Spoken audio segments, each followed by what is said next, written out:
Лицата присутни во земјава кои ќе дават податоци за оние што се на привремена работа или престој во странство, освен матичниот број ќе даваат податоци и за имотот, образованието, етничката и религиозната припадност, инвалидност или физичката попреченост и друго.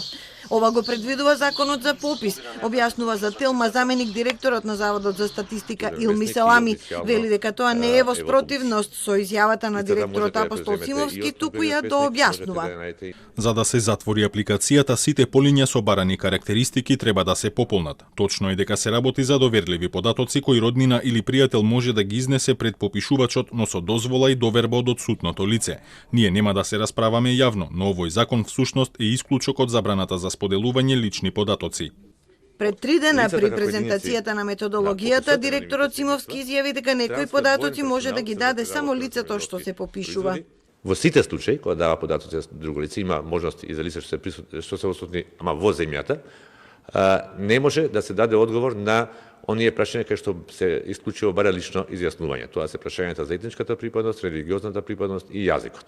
Додека првите луѓе на статистика ги усогласуваат ставовите околу директниот процес на попишување, опозицијската ВМРО ДПМН почнува процес за целосно поништување на законот.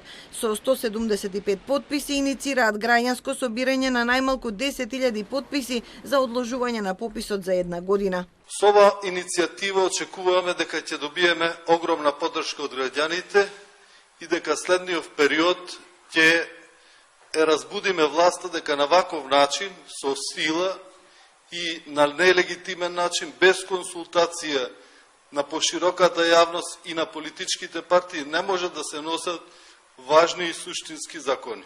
Овие потписи треба да се проверат во Законодавно-правната комисија, да му се достават на спикерот Талат Џафери, кој ќе ја извести ДИК за отварање на подрачните одделенија за потпишување. ВМРО ДПМН се надева дека тоа би можело да почне на почетокот на наредниот месец. За да биде усвоен, предлог законот повторно треба да дојде во собранието и да обезбеди мнозинство гласови од сите пратеници.